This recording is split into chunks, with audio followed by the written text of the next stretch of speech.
목포항이 우리나라에서 네 번째로 개항이 될 때 개항장 업무를 주관하는 업무를 하는 관청이 무안감리서였는데요. 무안감리서의 제6대 감리를 했던 분이 김성규 씨고, 그 김성규 씨는 아들이 세 사람이 있었습니다. 첫째 아들이 지금 오늘 말씀드리는 김우진 씨고, 둘째 아들이 김철진 씨, 셋째 아들이 김익진 씨인데요.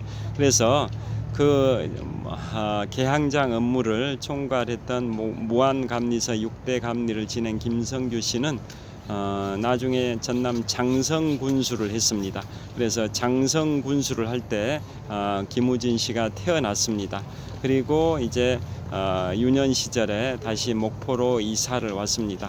그래서 목포로 이사 와서 그 김성규 씨는 지금의 목포의 북교동 성당 자리, 지금의 목포 북교동 성당 자리에 성치원이라는 대저택을 조성을 했습니다. 그러니까 장성군수로 은퇴를 하고 노후를 보내기 위해서, 노후를 보내면서 목포에서 사업을 하기 위해서 지금의 목포의 북교동 성당 자리에 성치원이라는 대저택을 조성을 했습니다. 그리고 첫째 아들 김우진은 김우진이 1922년에 이제 유학을 갑니다. 1920년 당시에 유학을 가고요. 일본의 와세다 대학, 1920년 3.1운동 이듬해죠. 1920년에 일본의 와세다 대학의 영문과에 합격을 해서 그곳에서 영문학을 4년 공부하고 1924년에 조선으로 들어와서 목포에 그 아버지의 대저택, 지금의 목포 북교동 성당 자리, 그곳 성치원이라는 아버지의 대저택에서 한 2년 정도 생활을 합니다. 그 생활을 하다가 와세다대 영문과 출신이다 보니까 수재인 거죠. 생활을 하면서 목포의 여성 소설가인 박화성 씨, 목포의 여성 소설가인 박화성 씨와의 만남이 이루어집니다. 그 만남이 이루어진 이유가 바로 그 당시에 박화성 씨가 김우진 씨가 1924년에 일본의 와세다대 영문과를 졸업하고 1924년에 목포로 왔을 때 그 당시에 7살 연하였던 여성 소설가 박화성 씨는 일본 유학을 준비를 하고 있었습니다. 그래서 김우진 씨로부터 한 5달 정도 영어를 배웁니다. 영어. 7살 연하의 박화성 씨가 7살 연상의 김우진 씨로부터 영어 공부를 배웁니다. 그래서 1926년에 그 박화성 씨는 나중에 이제 소설가가 되는데요.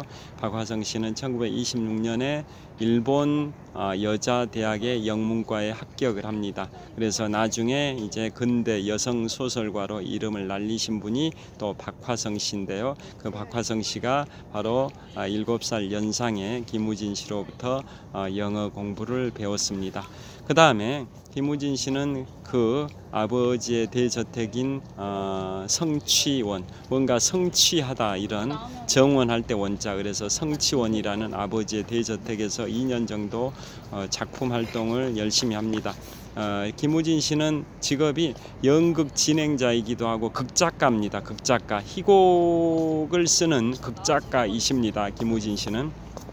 그런데 그 김우진 씨는 아버지인 김성규 씨 입장에서는 아버지가 무안감리서의 제6대 감리를 했고, 또 장성군수로 은퇴하고 목포에서 아버지 김성규 씨가 사업을 하고 있었는데요. 장남인 김우진 씨가 사업을 승계하길 바라고 있었던 거죠. 그런데 김우진 씨는 그 아버지의 사업을 승계하기보다는 계속 극작 활동, 문학 활동, 계속 그것에 하려는 그러한 입장이었기 때문에 아버지와 장남 김우진 씨 간에 엄청난 갈등이 있었습니다. 그러던 중에 이제 일본 유학 시절에 알게 된 바로 윤심덕, 윤심덕 씨와 사랑에 빠집니다. 그 윤심덕 씨는 평양 출신입니다. 평양 출신이고 그분은 동경음악학교를 졸업하고 우리나라 최초의 여성 성악가이자 소프라노입니다. 그리고 그 두 사람이 극작가 김우진 씨와 우리나라 최초의 여성 성악가이자 소프라노인 윤심덕 씨 간의 사랑을 이제 나누게 되는데요. 문제는 이미 장남 김우진 씨는 정 씨라는 부인과 결혼한 상태였고 그 슬하에 남매가 출생되어 있는 상태, 일종의 유부남이었던 거죠.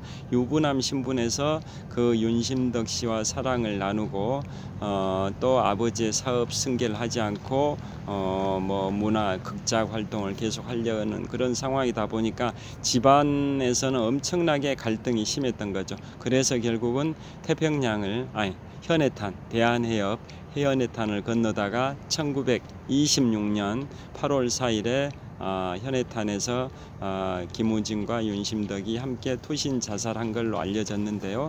처음에 상당 기간 동안은 그 투신 사건 이후 상당 기간 동안은 투신 자살을 위장하고 실제는 둘이 종적을 감춰서 다른 나라 가서 살고 있는 거 아니냐 이런 의심의 눈초리도 꽤 있었답니다.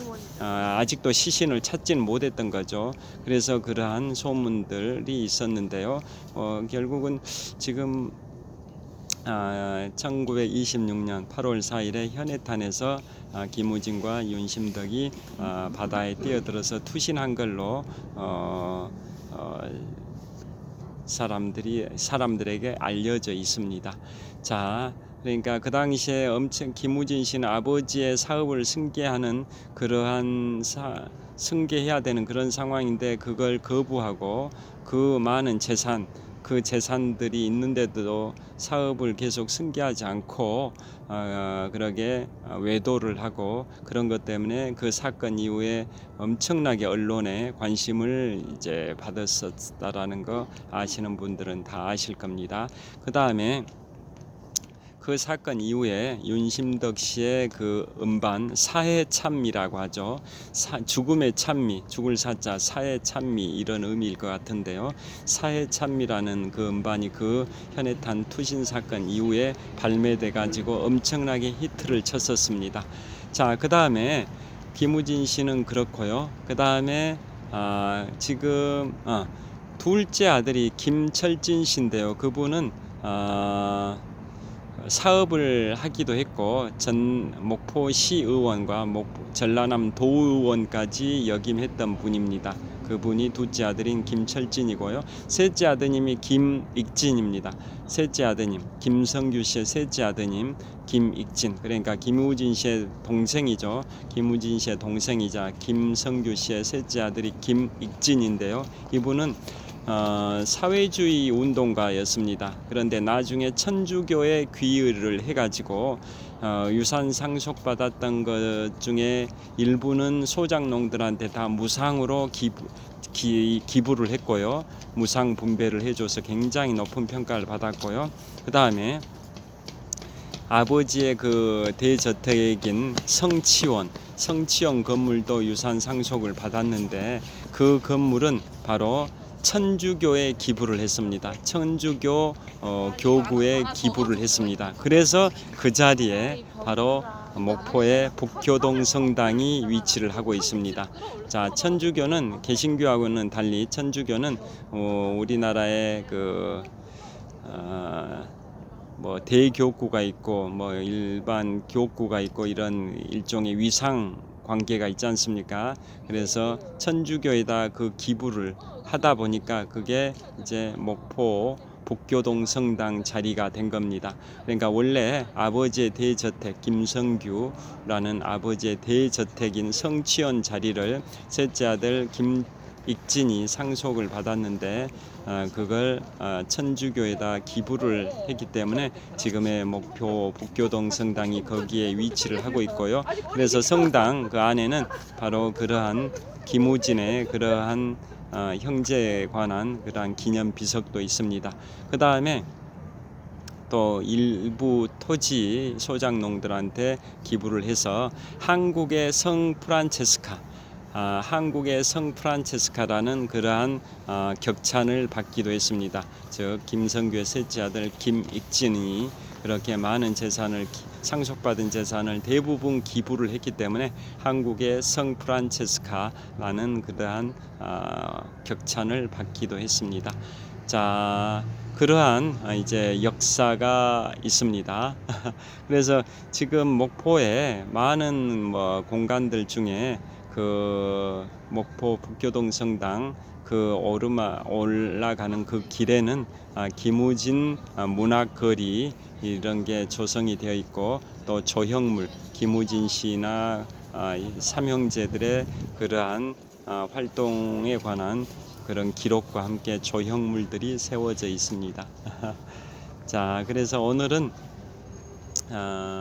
목포의 연표에 관해서 처음에 소개해드렸고요. 그 다음에 1900년에 일본 영사관 건물로 출발해서 지금은 목포근대 역사관 본관 건물로 활용 중인 그 2019년에 호텔 델루나 드라마 촬영지에 관하여도 말씀드렸고요. 마지막으로 1926년 8월 4일 현해탄에서 투신했던 극작가 김우진과 대한민국 우리나라 최초의 여성 성악가이자 소프라노인 윤심덕의 그 사랑과 관련된 투신 사건, 또 그 이후에 사해참미라는 그 음반이 발매돼서 대히트를 쳤다라는 거.